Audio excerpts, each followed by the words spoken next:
NEET 2026 પરીક્ષા paper leak કાંડને લઈ દેશના વિદ્યાર્થીઓમાં ભારે રોષ જોવા મળી રહ્યો છે। ત્યારે વાવ-થરાદ જિલ્લાના વિદ્યાર્થીઓ પણ આ વિરોધમાં જોડાયા છે। થરાદના બડિયા હનુમાન ચોકથી મહારાણા પ્રતાપ સર્કલ થઈને વિદ્યાર્થીઓએ વિશાળ રેલી યોજી હતી અને જિલ્લા કલેક્ટરને આવેદનપત્ર પણ પાઠવ્યું હતું।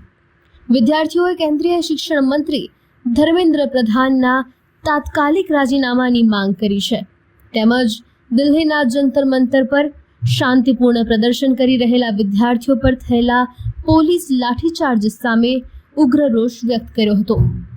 વિદ્યાર્થીઓના ભવિષ્ય સાથે ચેડા કરનારા સામે કડક કાર્યવાહી કરવાની માંગ સાથે યોજાયેલી આ રેલી દરમિયાન ચુસ્ત પોલીસ બંદોબસ્ત ગોઠવવામાં આવ્યો હતો। રેલી પૂર્ણ થયા બાદ થરાદ પીઆઈ એજી રબારી અને પોલીસ ટીમ દ્વારા વિદ્યાર્થીઓને માનવતા દાખવીને ઠંડુ પાણી અને ફ્રૂટી આપવામાં આવી હતી।